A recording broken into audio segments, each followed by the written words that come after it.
good morning students. Welcome you all in Motilal Nehru School, and today we will read lesson number 4 from civics, gender, growing up as boys and girls.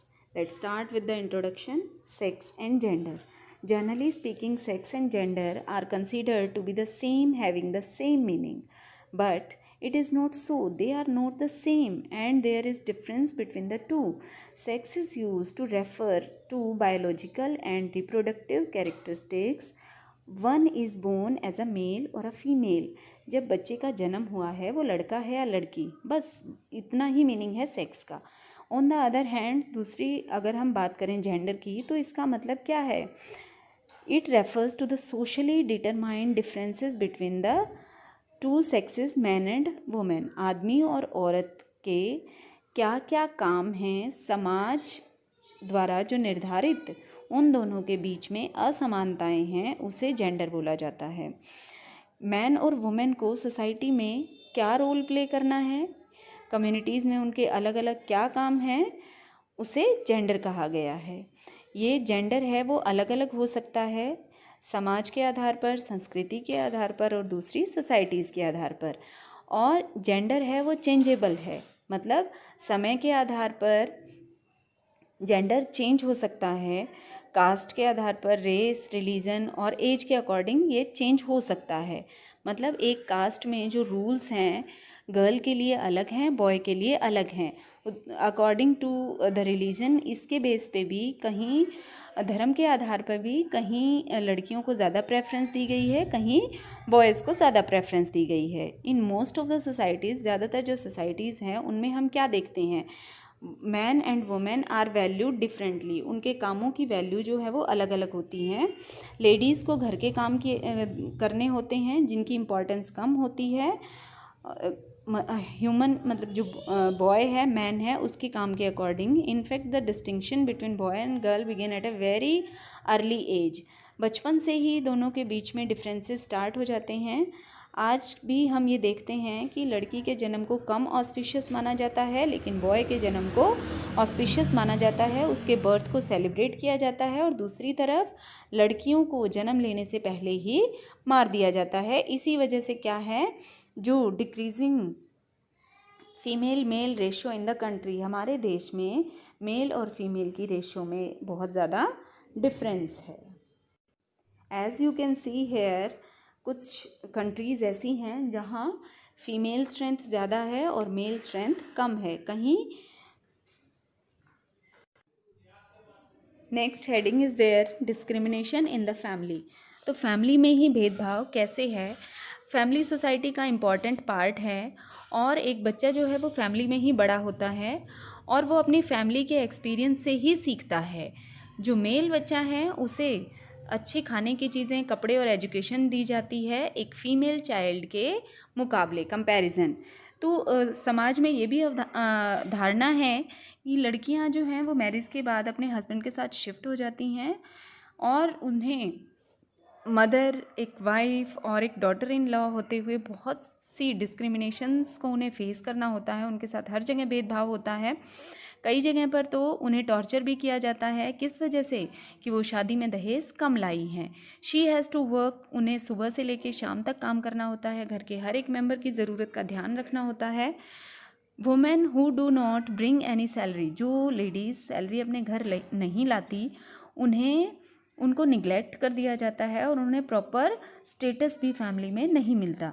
ज़्यादातर parents जो हैं वो लड़की की education पे पैसा spend करना नहीं चाहते, क्योंकि उनके माइंड में यही है कि उनकी शादी हो जाएगी और वो अपने हस्बैंड के साथ शिफ्ट हो जाएंगी, और उनकी जो एजुकेशन है उस पर पैसा लगाना वो वेस्टेज ऑफ मनी है.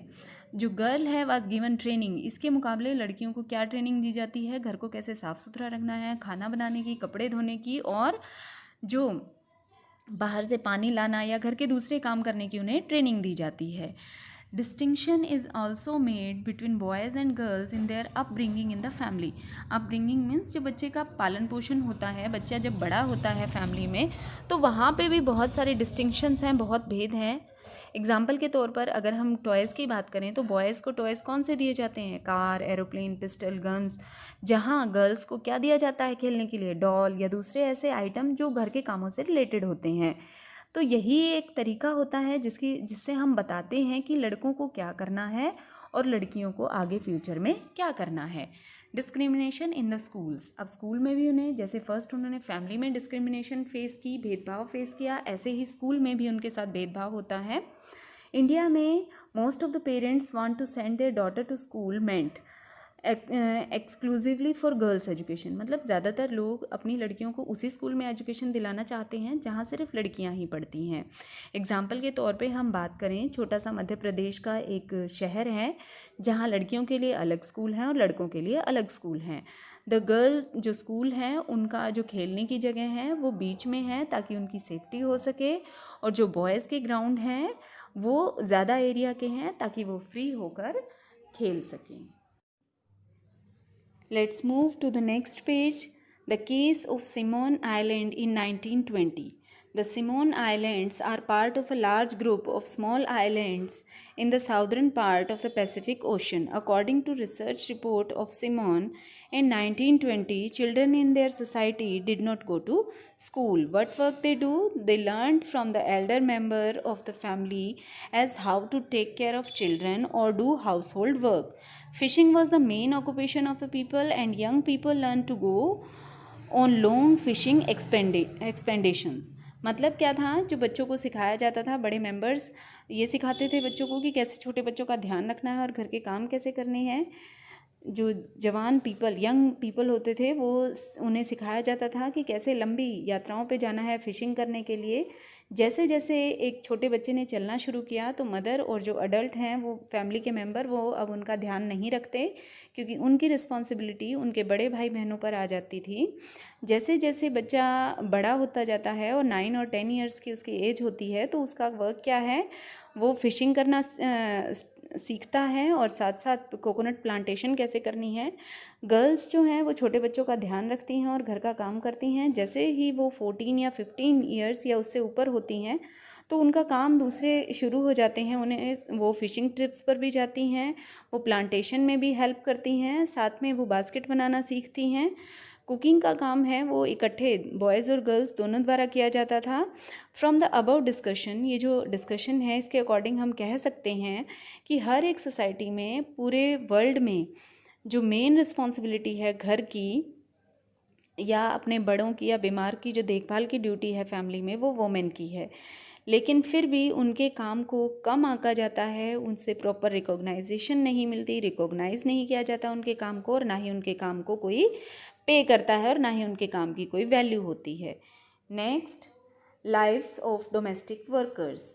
अब डोमेस्टिक वर्कर की लाइफ के बारे में हम डिस्कस करेंगे। तो इसमें क्या है, जो सिटीज़ और टाउन है वहाँ हेल्प करने के लिए लेडीज़ वर्कर घर में आती हैं, उनका वो घर का सारा काम करती हैं, जिसमें स्वीपिंग आ गई, क्लीनिंग आ गया, वॉशिंग यूटेंसिल्स, क्लोथ्स और कुकिंग, सब वर्क उनके आ गए। और इसके अलावा जो यंग बॉयज़ होते हैं वो भी डोमेस्टिक वर्क में इस तरीके का डोमेस्टिक वर्क करते हैं, और इसके लिए उन्हें बहुत कम सैलरी मिलती है। उनका काम सुबह से ही शुरू हो जाता है और देर तक चलता है।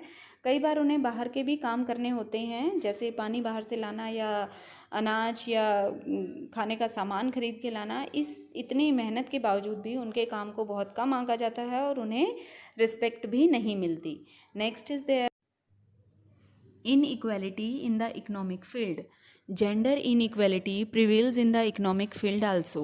Gender inequality economic field में भी है। कैसे, यहाँ वर्क्स मेंशन किए हुए हैं, जैसे जो रूरल एरियाज़ हैं उनमें जैसे एग्रीकल्चर लेबरर्स हो गए, कल्टीवेटर्स हो गए, या फिर जो अर्बन एरियाज़ हैं वहाँ हाउस होल्ड वर्क करना हो गया, कंस्ट्रक्शन ऑफ बिल्डिंग हो गई, पैटी ट्रेड्स हो गए, सर्विसेज हो गई।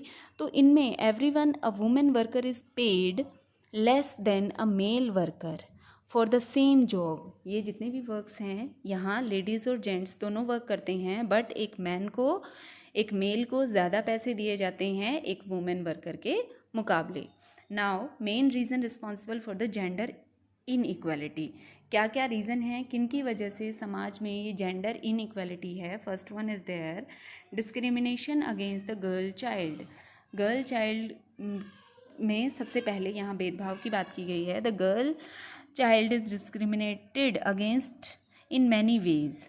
The birth of a son is preferred to the birth of a daughter because it is said that continuity of the family depends upon the boy and not on the girl who will shift to the husband family after her marriage. अपनी marriage के बाद वो अपनी husband के साथ चली जाएगी, इसलिए फैमिली को चलाना किसकी रिस्पॉन्सिबिलिटी है? एक बॉय की। इसलिए जो बर्थ है गर्ल का वो हमेशा ही एक जिम्मेदारी माना गया है कि उसे जन्म से उसके ऊपर जन्म से लेके मौत तक उसके ऊपर पैसा स्पेंड करना है, स्पेशली उसकी मैरिज में। Second one is there in the family also. Family में भी उनके साथ डिस्क्रिमिनेशन होता है। कैसे? खाना और खाने की जो दूसरी चीज़ें होती हैं वो बॉयज़ को ज़्यादा दी जाती हैं गर्ल्स के मुकाबले। Third one is education. While all efforts are made to educate किसको करना है? बॉय को। हर एक एफ़र्ट, हर एक कोशिश एक बॉय के लिए होती है, क्योंकि माइंड में ये है कि जो सर्विस है या अपना बिजनेस है वो लड़के को स्टार्ट करना है। गर्ल को ट्रेंड किया जाता है घर के कामों में। It was considered useless to educate the girl as they were neither required to seek employment. मतलब लड़कियों को एजुकेशन नहीं दी जाती क्योंकि उन्हें आगे कोई एम्प्लॉयमेंट या उन्हें कोई जॉब नहीं करनी है। Next one is their social evils. सामाजिक बुराइयाँ। बहुत सारी सामाजिक बुराइयाँ हैं जो लेडीज़ के लिए सोसाइटी ने रखी हैं। कैसे? जैसे पहले के समय में होती थी सती प्रथा या दहेज प्रथा, तो उन्हें शादी मतलब एक विधवा होने के बाद उन्हें दोबारा मैरिज करने का कोई राइट नहीं था, अधिकार नहीं था। और जो सोसाइटी है, समाज में स्टेटस ऑफ वुमेन लो, मतलब एक वुमेन का स्टेटस बहुत लो था इन बुराइयों की वजह से। Fifth one is their child marriage. Starting के दिनों में children were married eight a very young age. बच्चों की बहुत छोटी एज में शादी कर दी जाती थी। लड़के की डेथ हो जाती है तो जो लड़की दुल्हन होती है उसको दोबारा शादी करने का राइट नहीं था, जबकि अगर लड़की की डेथ हो जाती थी तो लड़के को दोबारा शादी करने का हक था। Six one is there no inheritance of property. मतलब जो माता पिता से प्राप्त जो संपत्ति होती है उसे इनहेरिटेंस बोला जाता है। जो संपत्ति माता पिता की होती है उसमें वुमेन का कोई अधिकार नहीं है, उसका अधिकार सिर्फ अपने हस्बैंड की प्रॉपर्टी पर है। Now move to the conclusion. In the conclusion, we can say that gender inequality or discrimination against women exist in almost in all the societies. मतलब वुमेन्स का जो ये डिस्क्रिमिनेशन है, भेदभाव है, वो हर एक सोसाइटी में है। हम कंक्लूजन के तौर पर ये कह सकते हैं। It requires attention not only at the individual और family level. तो हमें इंडिविजुअल और फैमिली लेवल पे ही ध्यान देने की ज़रूरत नहीं है, बल्कि समाज और गवर्नमेंट को भी इसकी तरफ ध्यान देना होगा। गवर्नमेंट को कुछ स्टेप्स उठाने होंगे for putting an end to the discrimination. ये जो भेदभाव है उसको ख़त्म किया जा सके। It should pass laws for the abolition of social evils. Abolition and ख़त्म करना, ये जो सामाजिक बुराइयां हैं उसे ख़त्म करने के लिए कानून पास करना होगा। And giving equal rights to both women and man in all the field. हर एक क्षेत्र में मैन और वुमेन को समान अधिकार देने होंगे। It should take step for the empowerment of women as even the constitution of India gives all the citizens right to equality. हर एक को समानता का अधिकार मिला है हमारे संविधान के according. It says that no discrimination can be made. हमारा संविधान क्या कहता है कि कोई भी भेदभाव नहीं होगा नागरिकों के बीच में। किस किस के आधार पर? कास्ट, रिलीजन, क्रीड होता है हमारा संप्रदाय, और सेक्स। इन सब के आधार पर समाज में कोई भी एक दूसरे के प्रति डिस्क्रिमिनेशन, भेदभाव नहीं कर सकता।